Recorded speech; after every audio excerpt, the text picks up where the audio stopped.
Hey y'all, it's Nana. It is just about time to put sweet potatoes in the ground.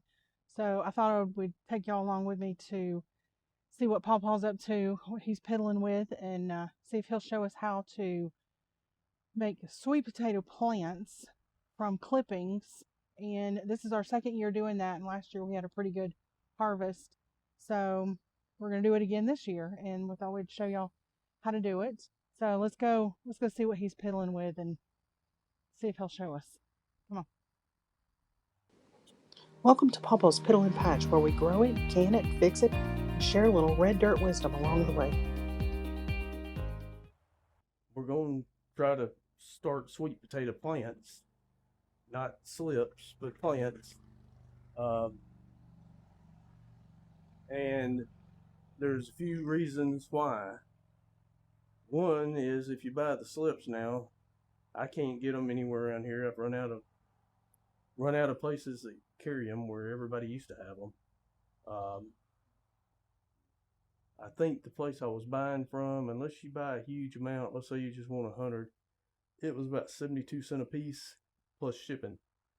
So not the cheapest way to go. And then you just got the slips and no roots, got to keep them ordered. So the last year or two we did plants that we started, and we'll go through how to do that to make sure you know what we're doing. So I guess to start with, we'll show the end of what we're doing here first. So you come look at all those little green sticks, and then we'll show where we're getting them from. So those have been planted probably in the tray about a week or a little less. And you can see a couple started getting roots out. And all I'm doing now, just making sure the tray's wet a couple of times a day, coming out here with a spray mister and hitting the top of them. I'm not trying to do nothing but just keep them damp up on top.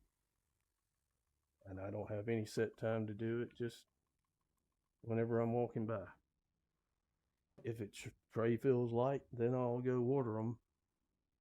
But I think last year I only had to water them one time before I ended up getting ready to plant them. So I'm gonna do it the cheap way with what I got, which is plain old cheap Miracle Grow potting mix. I don't even have any sweet potatoes yet to put in there, but once we go get some, I don't want to leave them sitting around waiting on me to do this after I cut them, because it's overcast, but it's probably upper 80s right now, and gonna rain after a while. So it's wet enough to where it'll stick to you, and you can pack it down in the tray. You won't have too many questions. It ain't very hard. It's pretty much the same way we start any kind of seed out here.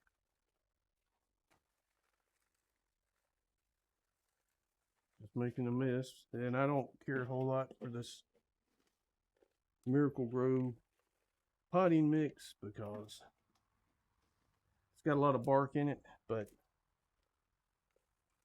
it works. And for little seeds, I got some better stuff to use, but I'm going with what I got and what works.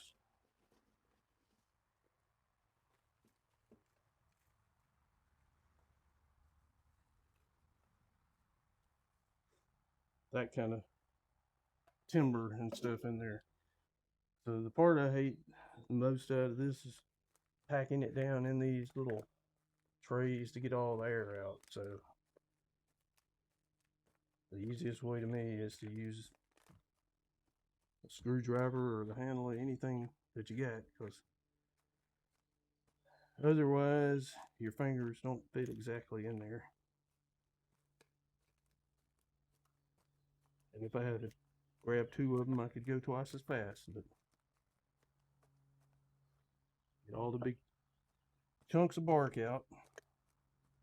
Not trying to get anything perfect, just to get the air, or where there's no air in there, and it'll go ahead and let the roots start growing.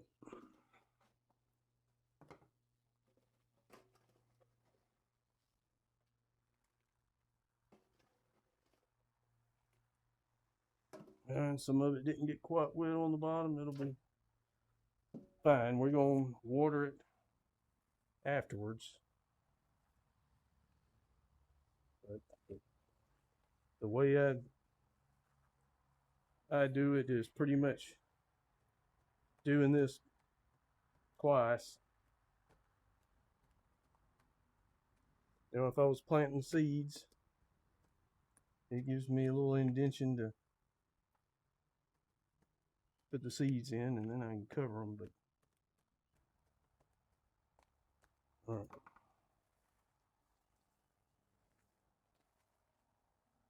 That's close enough for what we're gonna do. So I usually break out one of these, because after I get them in there, then we're gonna go ahead and water it. Let it sit about 30 minutes and get real wet, and then won't have to do it for a few days. All right, so that's that part.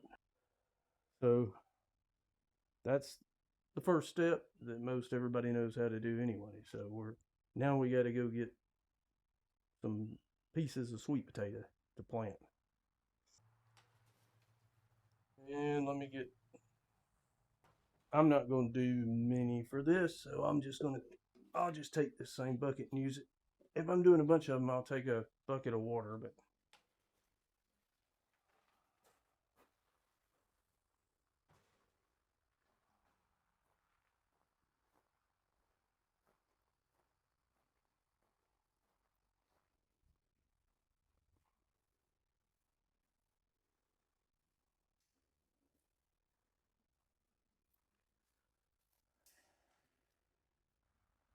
we'll go this way because the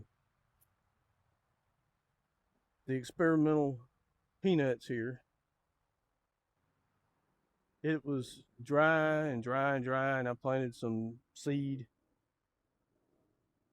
You know, that's why you see a lot of little bitty okra over there and a lot of big okra mixed.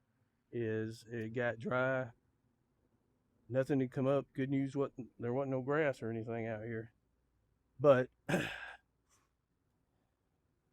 these things were so thin, I didn't want to pay for more seed. I just went to the grocery store and got some and spent a while shelling them out. So we don't know nothing about them. I hadn't been around any growing since I was probably elementary school age. So what I think I got to do next, they're just about big enough if it don't rain again and get to where I can't get in here, is run through and heal them up and then put some gypsum on top of it for calcium.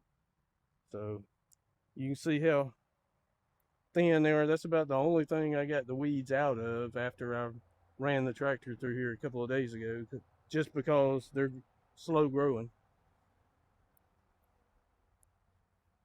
And I think you're supposed to put that gypsum when they start getting those flowers on them. And you can see some of the oldest ones has already got flowers.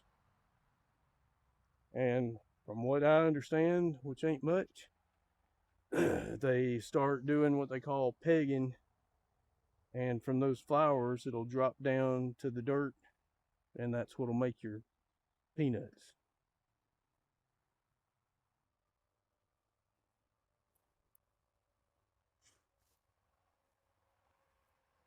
So there ain't a whole lot of these. This is all weedy because it was fall stuff, or some multiplying onions I need to get weeds out of, and we dug up potatoes. But this was probably, I don't know, 8 or 9 sweet potatoes I stuck in the ground from last year. And maybe in April, had already cut the longest vines off to do the ones in there. I'm not going to do that many right now because I'm trying to leave enough vine on them to keep growing. But I'll try to get a couple of longer ones and maybe get that one.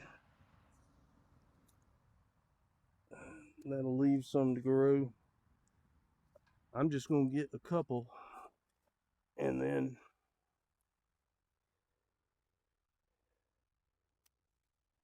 now. I'm trying to get one that's got a few joints on it. I'll do that one. I'm just gonna cut it off down low. And it's got enough green to keep going. So, all right. So while we're out here, I wanted to look and see. I didn't really want to pick any of this squash and zucchini today. And it's hard to tell since we just picked the first of it, but there's a zucchini. Yeah, and I got some squash all down through here, so. And make sure I'm not running out of string on these tomatoes, because I was late getting the last one because of that rain, but they can go a few more days.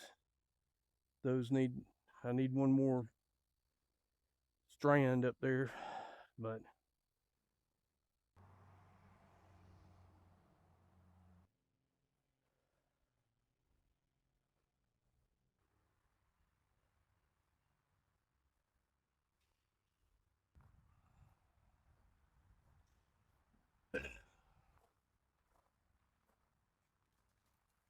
I probably should have put some water in this bucket, as hot as it is and as long as it's taking to get it back up here.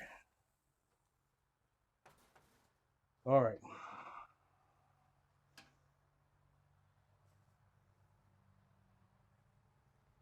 So I'm just going to do these few right now because we talked about showing you how to do them. And I've got some more sweet potatoes I stuck in those raised beds. But you see what looks like a little leaf at every joint. That bottom one's a little too short. I'm going to do it anyway. But go down and cut them all off right above that joint. And I usually do this sitting down over there with something to put the pieces in. But you're ending up with a bunch of little Y's. I don't need these leaves on the end either. Sometimes I'll leave a little one. Don't know if I should, but then I want about, I don't know, an inch or so to go in the ground or in the dirt in the tray, not in the ground yet. So I'm leaving like little Y's. And the big long ones, I got some waste in there, but one reason I was doing this is somebody the other day asked me about it, and they're older and grew up where you could get slips all the time. And go on the internet, there's all kind of people growing them in jars of water and things like that, but it's kind of hard to get enough to do. Well, that's 100, that'll be 144. Add another 72 to it when that's filled up in a few days. But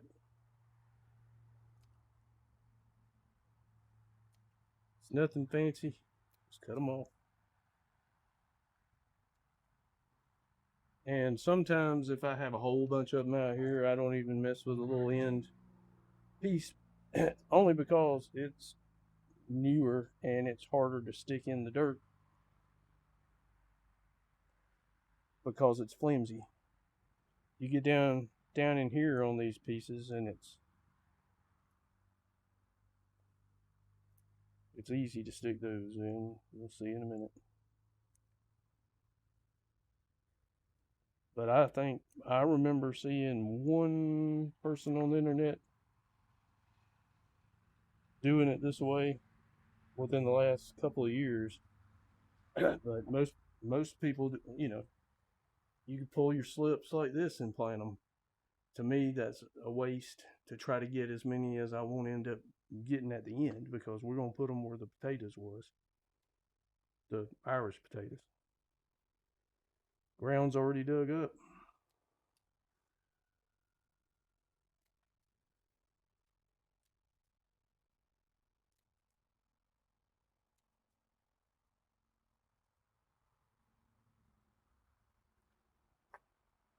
And I've heard some people say that did a lot of acres of them a long time ago, that the ones always, they did some cut and some slips, and in their opinion, the better potatoes always come out of the ones that had been cut. Whether that's always the case, I don't know. All right, so that's all we got now.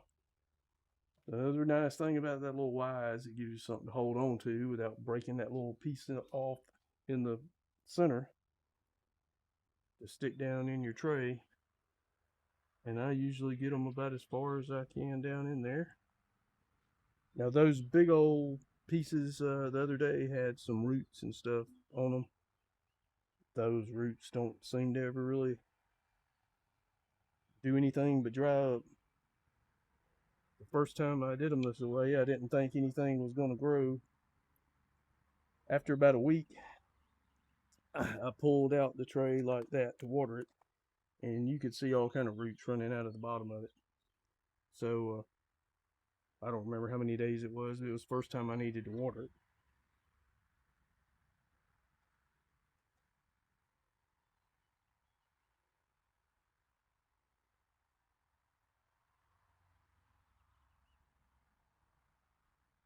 And last year, there might have been,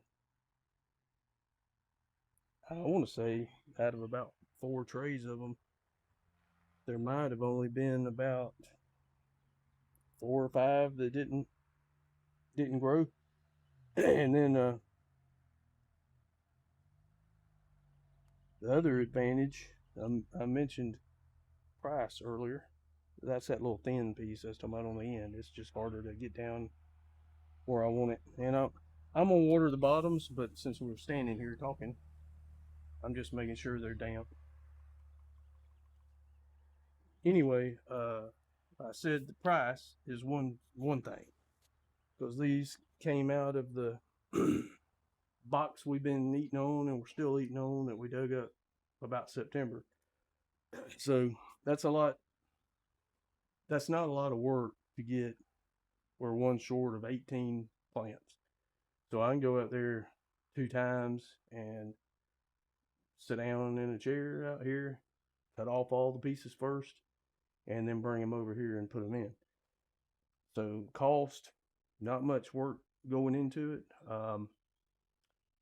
The other thing is, once these are ready to go in the ground, last year we put them in there, I think 2 weeks after I did them.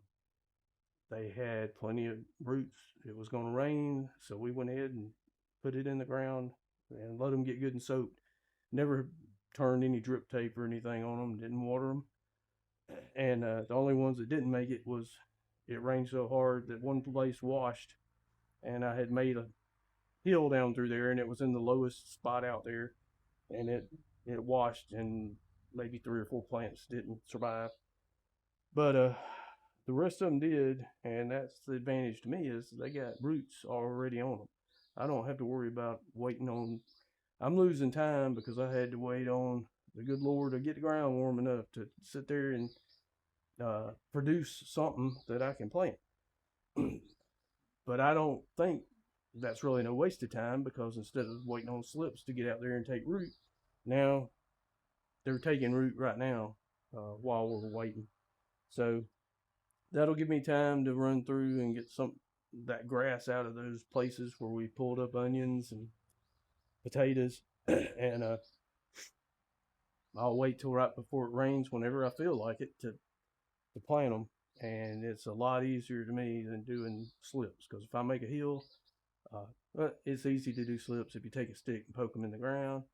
But I can take these here in the shade, pop them out of these little trays into the big tray, and just take them loose like that out there with me, and I can go pretty quick. I'm not too old to bend over yet.